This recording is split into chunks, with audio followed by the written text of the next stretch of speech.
नमस्कार प्रिय विद्यार्थियों, वीके नॉलेज इलेक्ट्रिकल में आप सभी का स्वागत है।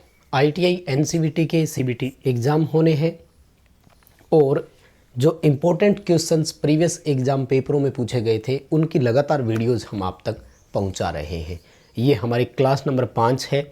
इससे पहले 4 वीडियो हम आपको दे चुके हैं, तो आप उन चारों वीडियोज़ को ज़रूर जा कर के देखिएगा यदि आज हमारे साथ जुड़े हैं तो।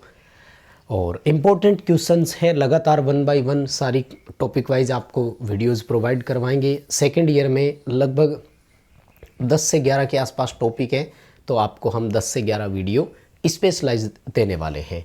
आज की ये जो वीडियो हमारी है ये आपकी जनरली ट्रांसमिशन और डिस्ट्रीब्यूशन पर आधारित है। इससे पहले 4 क्लासेज हो चुकी है, तो मैं रिक्वेस्ट करूँगा प्लेलिस्ट में जाकर उनको भी देखिएगा। आइए शुरू करते हैं आज की क्लास। आगे बढ़ने से पहले आपको कुछ और जानकारी देना चाहूँगा। जानकारी ये है कि चैनल से पहली बार जुड़े हैं सब्सक्राइब कर लीजिए, क्योंकि इस तरह के अपडेट और कंटेंट हम आपको चैनल पर प्रोवाइड करवाते हैं। हो सके तो इन वीडियोज़ को अपने दोस्तों के साथ शेयर ज़रूर करें, क्योंकि आपके एग्ज़ाम में यही क्वेश्चंस आपको देखने को मिल सकते हैं। जनरली आईटीआई एग्ज़ाम में क्या होता है कि प्रीवियस क्वेश्चन पेपर में से रिपीट कर दिए जाते हैं क्वेश्चन। वर्ष 2021-22 में जो भी सीबीटी एग्ज़ाम हुए थे उनमें जो क्वेश्चंस पूछे गए थे, ये वो क्वेश्चन हम इसमें आपको करवाने जा रहे हैं। पूरी संभावना है रिपीट हो सकते हैं, इसलिए इस वीडियो में बताए गए सारे क्वेश्चंस को 1 बाय 1 अच्छे तरीके से पढ़ना है, छोड़ना नहीं है बिल्कुल भी। आइए पहला क्वेश्चन आपके सामने है। क्या कह रहा है?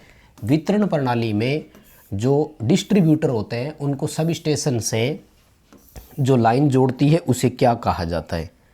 देखो, 33 केवी इनपुट आती है और इसको 11 केवी हम स्टेप डाउन करके अब आगे लाइनें भेजते हैं। तो इन लाइंस को आगे कंज्यूमर को डिस्ट्रीब्यूट करने के लिए एक ट्रांसफार्मर और लगाना होता है जो 11 केवी को 440 वोल्ट में कन्वर्ट करता है और फिर यहाँ से उपभोक्ता को जाती है।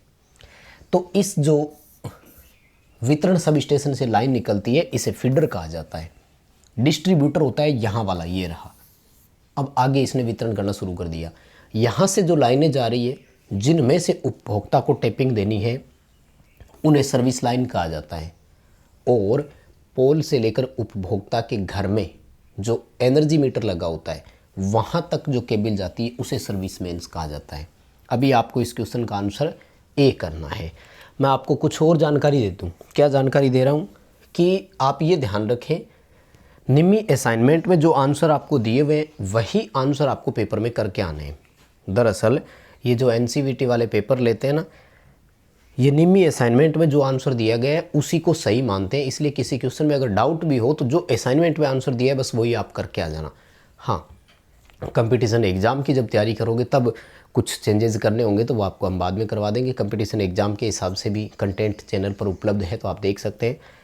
और बात आती है कि जब सीबीटी एग्ज़ाम हुए तो आपको पता कैसे लगा होगा। अब देखो, जिस दिन एग्ज़ाम होता है बच्चों को याद रहता है तो स्टूडेंट्स हमें व्हाट्सएप पर सेंड करते हैं क्वेश्चंस, इसलिए हम वो प्रोवाइड करवा रहे हैं। उस टाइम भी वीडियोस बनाते हैं तो वो भी आप वीडियोस देख सकते हैं। रिक्वेस्ट एक बार फिर करूँगा कि इस वीडियो को शेयर कीजिए दोस्तों के साथ, क्योंकि जनरली हम कंपटीशन एग्ज़ाम के हिसाब से तैयारी करवा रहे हैं तो ये कंटेंट बच्चों तक पहुँच नहीं पाता है। आप अपने दोस्तों में इसे शेयर ज़रूर करना। आइए देखो अगला सवाल। इंडियन इलेक्ट्रिसिटी रूल के अनुसार मध्यम वोल्टेज की जो डोमेस्टिक इंस्टॉलेशन होती है यानी घरेलू वायरिंग होती है उसमें इंसुलेशन प्रतिरोध का मान कितना होना चाहिए? 1 मेगा ओम से अधिक होना चाहिए। मेगर से ये जांच की जाती है और चालकों के बीच में भी देखा जाता है और चालक से अर्थ के बीच में भी देखा जाता है और चालक से बॉडी के बीच में भी देखा जाता है। ठीक है, अच्छे क्वेश्चन है, पढ़ लेना। एक तो देखो इसमें इंसुलेटर के 3-4 डायग्राम दिए हुए हैं। इंसुलेटर तो जितने दिए हुए ना सर पढ़ लेना, सारे आए हुए हैं। क्योंकि सीबीटी एग्ज़ाम में देखो एक दिन में 3 शिफ्ट होती है, मॉर्निंग, आफ्टरनून और इवनिंग, 3 शिफ्ट होती है और लगभग आपके 10 दिन के आसपास पेपर चलते हैं। तो यानी यूँ समझ लो कि 30 पेपर सीबीटी के हर साल होते हैं। ठीक है, ओवरहेड लाइन में आपको इंसुलेटर दिखाया गया और इसका नाम पूछा है, डी उत्तर है। ये सेकल इंसुलेटर है। ठीक है, डी ऑप्शन दिया हुआ है, बहुत ही अच्छा क्वेश्चन है। और उसके बाद में एक और इंसुलेटर है। ये दोनों इंसुलेटरों वाले है ना वर्ष 2021 और 22 में हर शिफ्ट में आए थे, हर शिफ्ट में आए थे। देखो ये डिस्क लगी हुई है और यहाँ लगा हुआ है चालक, चालक लटकता हुआ रहता है, इसलिए इसको बोलते हैं सस्पेंशन टाइप इंसुलेटर। वैसे इसको सस्पेंशन इंसुलेटर इसी वजह से बोल रहे हैं कि ये जो है वो केबल को ऐसे लटकता हुआ या पेंडिंग रखता है, टावर से डिस्टेंस काफ़ी हो जाती है, वो एक अलग बात है। डी उत्तर करना। सस्पेंशन इंसुलेटर है, उसमें भी डी ऑप्शन है। इंसुलेटर के दोनों डायग्राम में डी ऑप्शन है। मैं ऑप्शन इसलिए बता रहा हूँ कि जब निमी असाइनमेंट में से क्वेश्चन आते हैं तो ऑप्शन भी चेंज नहीं होते हैं, एज इट इज़ ऑप्शन देते हैं वो, तो अच्छे से पढ़ लो इनको। हाँ, वैसे आप अगर पूरी डिटेल से जाना चाहते हैं तो फिर पूरा निमी असाइनमेंट का जो दिया हुआ है वो पढ़ना, पेपर उन्हीं में से आएगा। आगे बढ़ने से पहले रिक्वेस्ट करूंगा, इस वीडियो के डिस्क्रिप्शन में लिंक दिया हुआ है, हमारा एंड्रॉइड ऐप डाउनलोड कर लीजिए। हर मंडे हम फ्री में टेस्ट प्रोवाइड करवाते हैं। ऐप डाउनलोड करने के बाद आप फ्री टेस्ट अटेंड कर पाएंगे। जनरली टेस्ट में जो कंटेंट रहता है वो कंपटीशन एग्ज़ाम वाले बच्चों के लिए रहता है, लेकिन आईटीआई वाले भी तो आप देखो सेकंड ईयर में हो, अच्छे नंबरों से पास होना ज़रूरी है और उसके बाद कंपटीशन एग्ज़ाम की तो तैयारी करनी है। देखो अगला सवाल, क्वेश्चन पूछ रहा है कि ऐसा क्या कारण है कि एसी की तुलना में डीसी में जो संचरण लाइन का चालक होता है उसके पूरे क्षेत्रफल में से धारा पूरी तरह से चलती है।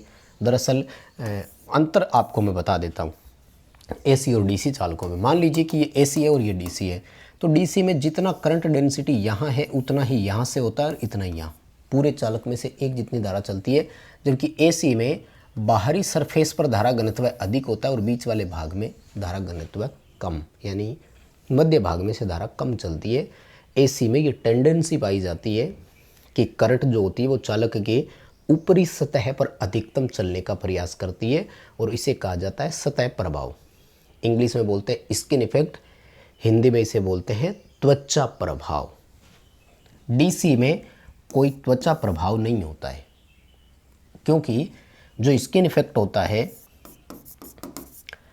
वो फ्रीक्वेंसी के समानुपाती होता है और डीसी की फ्रीक्वेंसी 0, तो डीसी में स्किन इफेक्ट भी कितना हो गया, 0।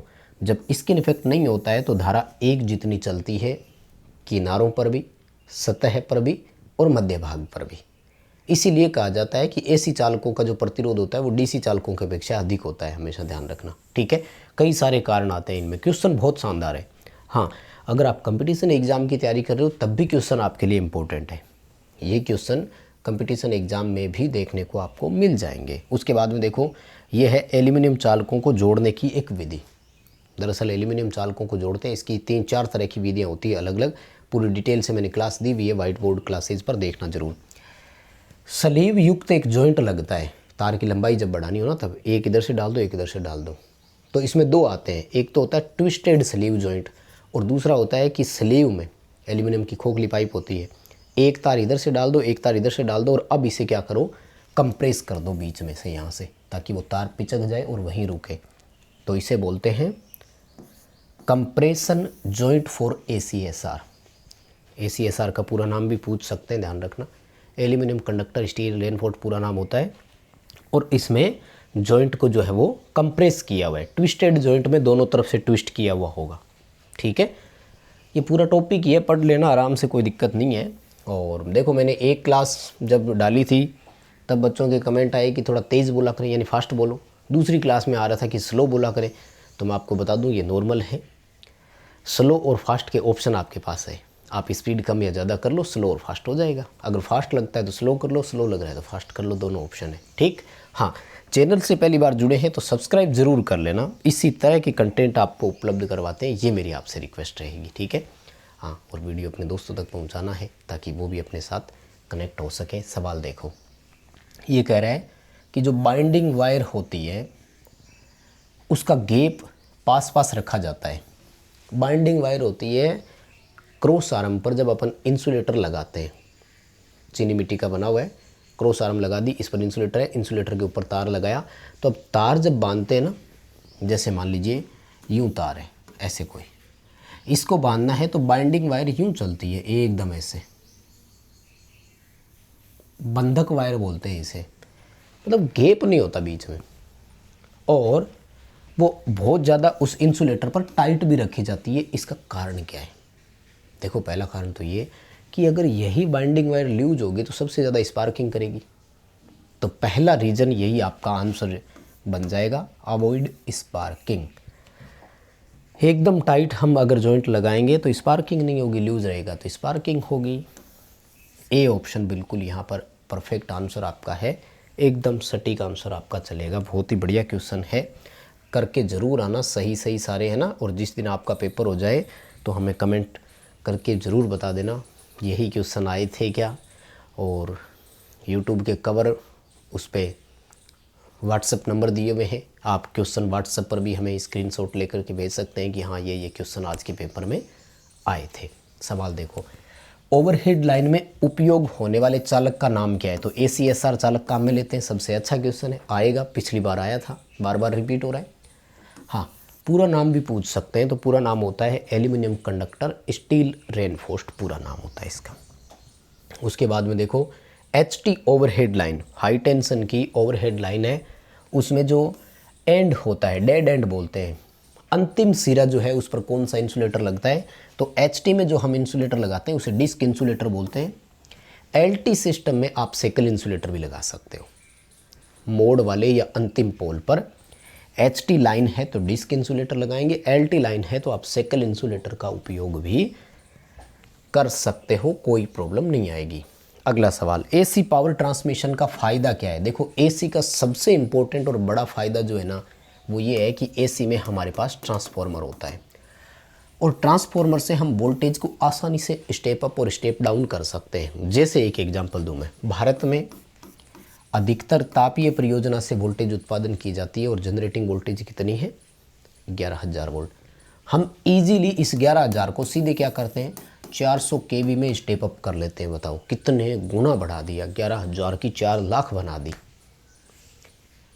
मात्र 11,000 वोल्टेज थी हमारे पास, हमने इसको 4 लाख वोल्ट बना लिए। देखो 220 kV भी कर लेते हैं, कई सारे ऑप्शन है। तो डी उत्तर करके आना पेपर में कि आसानी से स्टेप अप और स्टेप डाउन किया जा सकता है और इसके लिए हम ट्रांसफार्मर का उपयोग करते हैं। ठीक, अगला सवाल, ACSR तार का पूरा नाम पूछा है और बता चुका हूँ, पिछली क्लास में यही आया था। एल्यूमिनियम कंडक्टर स्टील रेनफोर्स्ड आएगा, कहाँ लिखा हुआ है, ये रहा डी उत्तर में, एल्यूमिनियम कंडक्टर स्टील रेनफोर्स्ड। ठीक है, बहुत ही शानदार क्वेश्चन है और आपको कंपटीशन एग्ज़ाम में भी इसके पूरे देखने को मिल जाते हैं। ठीक है, देखो ये तो सारे के सारे अच्छे से क्वेश्चन पढ़ने ही हैं, इनके अलावा आपके असाइनमेंट में जितने भी दिए हुए वहीं से पढ़ना, क्योंकि मोस्टली निमी क्या कर रहा है, यही क्वेश्चन बार बार दे रहा है और रिपीट भी कर रहा है। ठीक है, तो अच्छे से पढ़कर जाना ही है। अगला सवाल, ओवरहेड लाइन में क्रॉस आर्म क्यों लगाया जाता है। अभी मैं बात कर रहा था, क्रॉस आर्म कौन सी होती है, ये जैसे मान लो ये जैसे पोल है तो यहाँ पर ऐसे क्रॉस आर्म होती है ये वाली, तो क्या किया जाता है, इनके ऊपर अपन इंसुलेटर लगाते हैं और इंसुलेटर क्या करता है, तार को होल्ड रखता है। यानी ओवरहेड लाइन का उद्देश्य होता है कि इंसुलेटर को अपने ऊपर लगा सके। इंसुलेटर का ऑप्शन कहाँ है, ये रहा, होल्डिंग्स दी इंसुलेटर। इंसुलेटर क्रॉस आर्म पर लगते हैं और इंसुलेटर के ऊपर कंडक्टर लगते हैं, चालक तार लगाई जाती है। डी उत्तर करके आना, holding the conductor where the holding the insulator where the conductors are fasteners, यानी जहाँ चालक तार बांधे जाते हैं उन इंसुलेटरों को क्रॉस आर्म के ऊपर ही होल्ड करके रखा जाता है। ठीक है, और आगे बढ़ने से और रिक्वेस्ट पहले और करूँगा कि यदि क्वेश्चन आपको पसंद आते हैं, क्लास पसंद आती है तो लाइक वाला बटन तो दबाना ही है, और क्या आप एग्ज़ाम देने वाले हैं ये कमेंट करके हमें ज़रूर बताना। दोस्तों तक पहुंचाना तो है ही, आप शेयर करेंगे तो ही उन तक के कंटेंट जाएगा। हाँ, इनमें से ज़रूर रिपीट क्वेश्चन आपको देखने को मिल जाएगा। चलिए बताइए फटाफट से क्या कह रहे हैं, अंडरग्राउंड केबल की तुलना में ओवरहेड लाइन का फ़ायदा क्या है। वैसे देखो सबसे पहला जो है ना फ़ायदा इम्पोर्टेंट वो यही है कि फॉल्ट सामने पता लग जाता है, इंसुलेटर कहाँ से पंचर हुआ लाइन को देखते ही पता लग जाता है। बाकी इसकी प्रॉब्लम बहुत है, कंजस्टेड एरिया में यूज नहीं कर सकते, आंधी तूफान से सुरक्षित नहीं है, वैसे खुद ये हजर्ड है, तार टूट गई तो बहुत ज़्यादा रिस्की है। अभी तो बी आएगा, fault can be located easily, दोस्त को आसानी से हम समझ सकते हैं। बाकी सारे इसके नुकसान है। देखो पहला नुकसान क्या है, पब्लिक सेफ्टी इज़ मोर, नहीं, पब्लिक सुरक्षा इसमें कम है, केबल में ज़्यादा होती है। और कम्युनिकेशन लाइन में ये कहता है कोई इंटरफेरेंस नहीं, बहुत ज़्यादा इंटरफेरेंस देता है ये। और not liable to hazard from lightning, तड़ित चालक से मतलब होने वाले नुकसान के लिए उत्तरदायी नहीं है, बिल्कुल है। आकाशीय बिजली लाइनों पर गिरती है, ओवर वोल्टेज आते हैं, इक्विपमेंट डैमेज हो जाते हैं। तो बाकी सारे इसके नुकसान है और बी इसका फ़ायदा है। ठीक है, क्वेश्चन बहुत शानदार है और मुझे लगता है कि चीज़ें भी आपको क्लियर होती जा रही है साथ साथ। देखो अगला, ट्रांसमिशन लाइन में वोल्टेज को किस स्थान पर उपभोक्ता आपूर्ति के लिए ले जाया जाता है। देखो मैं आपको बताऊं, भारत में 4 लाइनें होती हैं। कौन कौन सी? प्राइमरी व सेकेंडरी ट्रांसमिशन, उसके बाद में प्राइमरी डिस्ट्रीब्यूशन और उसके बाद में secondary distribution. Primary secondary transmission और प्राइमरी डिस्ट्रीब्यूशन ये हमेशा 3 फेज और 3 वायर होते हैं। उपभोक्ता को सप्लाई हम 3 फेज 4 वायर के माध्यम से देते हैं, बिना न्यूट्रल के कंज्यूमर का कोई काम नहीं है। इसका मतलब कंज्यूमर हमेशा सेकेंडरी डिस्ट्रीब्यूशन पे होगा। कहाँ होगा? सेकेंडरी डिस्ट्रीब्यूशन में। और सेकेंडरी डिस्ट्रीब्यूशन कहाँ से निकलेगा? डिस्ट्रीब्यूशन सब स्टेशनों से। ठीक है, डिस्ट्रीब्यूशन सब स्टेशन, इसका उत्तर आ जाएगा डी। उत्तर करके आना। अगला सवाल देखो, ये कह रहा है कि डिस्क इंसुलेटर है और उसमें यदि एक डिस्क डैमेज हो जाए, क्षतिग्रस्त हो जाए, तो पूरे इंसुलेटर की कार्यप्रणाली पर क्या प्रभाव पड़ेगा। तो वो कहते हैं कि जो डिस्क क्षतिग्रस्त हुई है ना, वो काम नहीं करेगी, बाकी डिस्क अपना काम करती रहेगी। जैसे मान लो 132 kV की लाइन है, 9-10 डिस्क उसमें लगा रखी है हमने, एक डैमेज हो गई तो बाकी 8 तो काम करेगी, कोई दिक्कत नहीं है। ठीक है, सी उत्तर कर देना।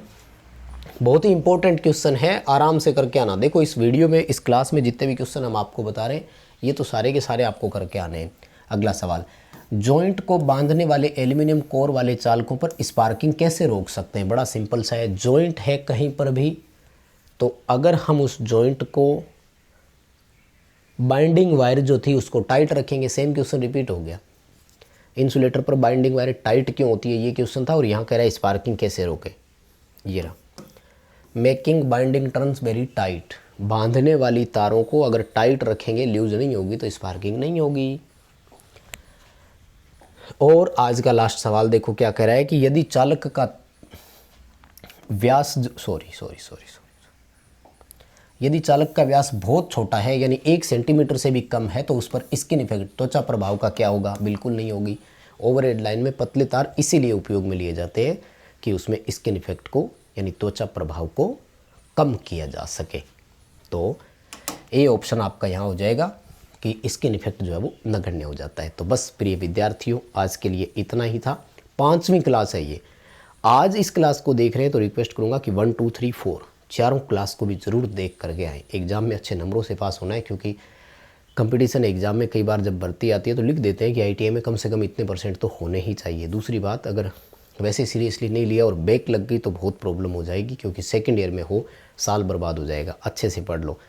लाइक ज़रूर करना क्लास को, शेयर ज़रूर कर देना दोस्तों के साथ। बहुत धन्यवाद।